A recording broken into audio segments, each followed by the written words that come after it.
Работать, как известно, никогда не рано. Формирование любви к труду и стремление выполнять обязанности добросовестно должно начинаться с детства.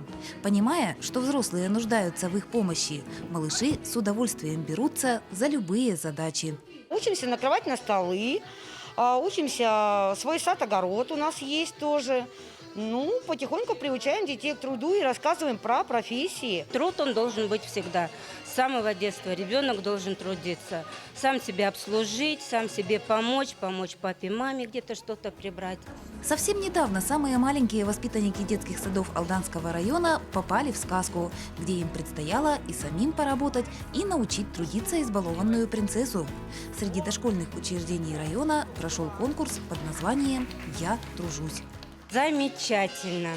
Замечательно, добрый такой, хороший конкурс. Надеюсь, что действительно он будет уже традиционным, потому что для малышей как таковых-то конкурсов и не было у нас до этого времени. В конкурсе трудовыми умениями померились 11 команд, в каждой из которой объединились воспитанник и наставник. Навести порядок обязательно, накрыть стол с удовольствием, построить башню нет ничего проще.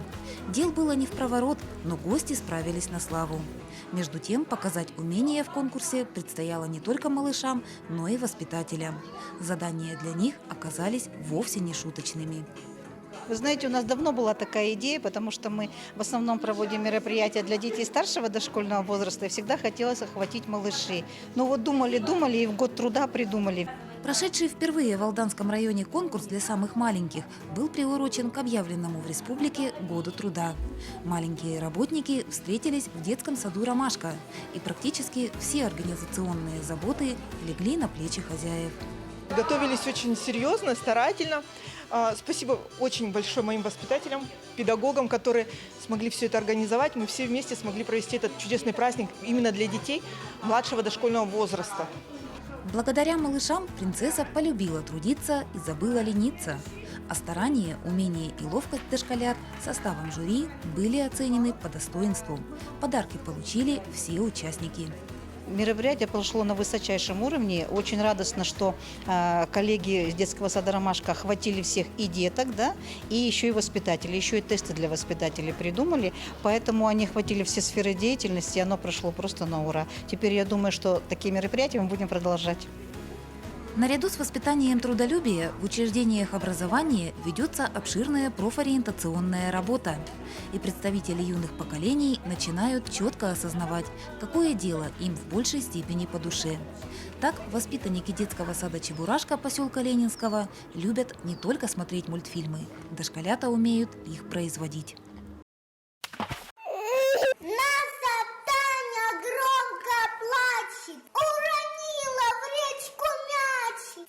Это не старый добрый советский мультфильм. Современные анимации на стихотворение Агнии Барто воспитанники детского сада «Чебурашка» выполнили вместе с педагогами. Советские произведения пользуются у современных дошколят особенной любовью.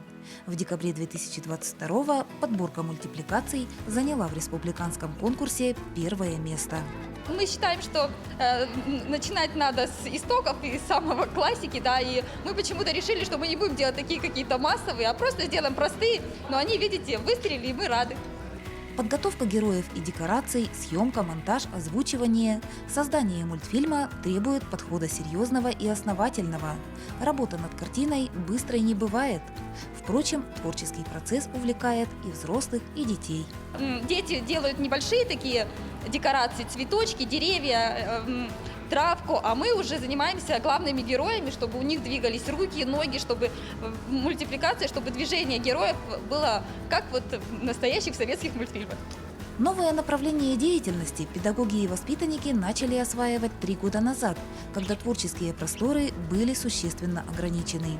И сегодня в копилке садика десятки мультфильмов. В будущем зрители смогут увидеть немало анимаций юных мультипликаторов. Идей, которые будут воплощены на экран, у дошколят и их наставников множество. Мы не делаем бумажные, как делают там из лего другие детские сады. У нас мы практикуемся на пластилиновой мультипликации. Мы уже знаем, как сделать героев. Мы используем там проволоку, чтобы руки двигались. Инновационные технологии активно внедряются во все отрасли, и молодежь с интересом пробует себя в новых направлениях. Среди школьников не ослабевает популярность программирования и киберспорта. Обширные возможности подросткам открывает Алданский центр IT-технологий. Высокая концентрация внимания, выдержка, реакция и умение вовремя помочь товарищу – эти качества ребятам из клуба «Юнавия» сейчас необходимы особенно. Школьники готовятся к республиканским соревнованиям по киберспорту. Игра предусматривает командное мышление, командную работу. Если один что-то забыл сделать, не сделал, то и проигрывает, соответственно, вся команда. Каким будет завтра, точного ответа не знает никто. Однако несомненно, что без нанотехнологий и виртуальной реальности будущее немыслимо. Современный центр в Алдане был образован при поддержке Министерства инноваций Якутии и Республиканского IT-парка. Это дает отличную возможность нашей талантливой молодежи проявить себя именно уже в сфере инноваций, в сфере IT-технологий. Они могут здесь уже свои задумки, свои какие-то желания воплотить уже в реальные какие-то продукты. Среди детей и подростков Центр IT-технологий сразу стал востребованным. Самому юному пользователю еще не исполнилось 7 лет. Старшие посетители скоро отметят совершеннолетие. Нашим школьникам это позволяет тем, например, у кого дома нет возможности выйти в интернет, либо отсутствуют компьютеры, приходить заниматься сюда, получать различную помощь по навыкам программирования. Тем, кто хочет организовывать свои киберспортивные команды, то есть здесь заниматься на нашей площадке. В перспективе в Центре IT-технологий будет сформирована команда, которая станет представлять Алданский район в различных состязаниях и конкурсах. Погружаясь в виртуальную реальность, дети и подростки совершенствуются в своих увлечениях и пробуют силы в направлениях, которые пока освоены слабо. Особенно ребятам интересна робототехника и конструирование умных машин. Функционал IT-центра, он очень широк. То есть здесь можно и проходить конкурс республиканский про стартап, то есть где молодежь обучают ведению и развитию стартапов своих. То есть, в принципе, развитию дизайнерских каких-то навыков. То есть, функции практически все, которые предоставляет IT-отрасль. Активно осваивая сферу IT-технологий, алданские школьники и студенты показывают знания и навыки в различных состязаниях и олимпиадах. Это кадры отборочного этапа республиканского конкурса «Моя профессия IT».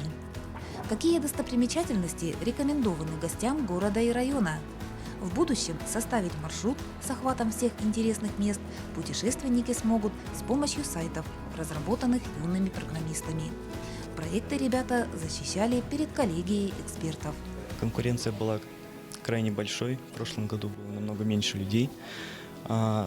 Нашей темой был туристический портал по Алданскому району. Инициатором проведения муниципального этапа республиканского конкурса «Моя профессия IT» выступил Департамент образования по Алданскому району, а экспертами стали предприниматели. Идеи сайтов продуцировали студенты и школьники. Самыми юными участниками стали семиклассники. Молодежь – это, пожалуй, самый такой гибкий ум. Это такой потенциал, который быстро вливается в эпоху цифровизации в целом. И, как сегодня мы видим, ребята достаточно быстро включились в процесс, представляют уже какие-то наработки. Конечно, есть еще над чем работать, но начало положено. В 2023 году участникам предстояло разработать мобильное приложение для интернет-провайдера, создать сайты, аптеки и гостиницы, а также туристический портал. Каждая команда объединила разработчика, менеджера и дизайнера. Над проектами специалисты по информационным технологиям работали в течение 2 дней. Проекты очень интересные задумки у ребят, то есть креативные мысли, то есть все очень здорово. По результатам отборочного этапа в сфере информационных технологий были определены сильнейшие специалисты. А в республиканском конкурсе знания и умения представили алданские гимназисты, школьники поселка Ленинского и студенты политехнического техникума. Не секрет, что специалисты по информационным технологиям остаются востребованными, а молодому поколению сфера IT чрезвычайно интересна. Было интересно поработать, хотела бы еще. Если будет такая возможность, обязательно соглашусь. Я уже с 6 класса начала этим заниматься. Сейчас я занимаюсь изучением языка и изучением письма на питоне. Инновационные технологии активно осваивают не только дошколята и школьники, но и взрослые. Обучение по управлению беспилотными летательными аппаратами проводят преподаватели Алданского медицинского колледжа. Учреждение среднего профессионального образования стало первым в Алдане, получившим в прошлом году лицензию на обучение. Программа рассчитана на 36 часов, то есть там определенная часть – это теоретическая часть, когда ребята изучают в теории, что такое БПЛА, из чего состоит, какие они бывают, какие программное обеспечение, потом сдают зачеты, и после этого уже переходят к практическим занятиям. Сначала занятия идут в манеже, то есть они просто учатся простейшим операциям, ну а потом уже вот в таких условиях на территории парка разрешение мы получили. После запуска беспилотный летательный аппарат делает снимки местности по заданной координатной сетке. Сейчас предстоит найти пропавшего в лесу человека. Обследуемая площадь большая, а время – самый дорогой ресурс. Таковы условия задачи, которую предстоит решить группе курсантов. Экзамен на право управления квадрокоптером сдает группа сотрудников Росгвардии. К слову, манекен был позаимствован из симуляционного кабинета медколледжа. Они будут по заданным координатам на карте, то есть у нас есть 3-4 условных точки, которые обозначены на карте. В радиусе этих точек они должны будут найти пострадавшего. Пока экзаменуемый занят поиском пропавшего человека, его одногруппники оттачивают практические навыки по управлению квадрокоптером на тренировочном оборудовании. Проблемой в запуске дрона может стать сильный ветер. Вес беспилотного летательного аппарата не превышает 200 граммов. Ограниченным будет время работы квадрокоптера в сильный мороз. На холоде заряд батареи быстро снижается. Конечно, сложности есть. Все-таки эта техника достаточно новая. Казалось бы, вот мы ее видим, но тем не менее взлет, посадка, какие-то восьмерки. Тем более, одно дело, когда ты видишь квадрокоптер, вот просто видишь его. Другое дело, когда ты управляешь уже им через экран, через монитор, ты не видишь, когда он улетает за лесной массив, куда-то далеко, там на несколько километров, и нужно тоже научиться им управлять именно по монитору. После того, как усвоена теория и отработаны практические навыки управления беспилотным летательным аппаратом, курсантам предстоит сдача экзамена, по результатам которого они получают соответствующие сертификаты операторов. Данное обучение необходимо нам для повышения квалификации, а также для помощи в работе, связанной с нашим умением работать в области охраны объектов. Когда есть интерес, процесс изучения тех или иных премудростей идет легко. Если трудиться никогда не рано, то учиться никогда не поздно.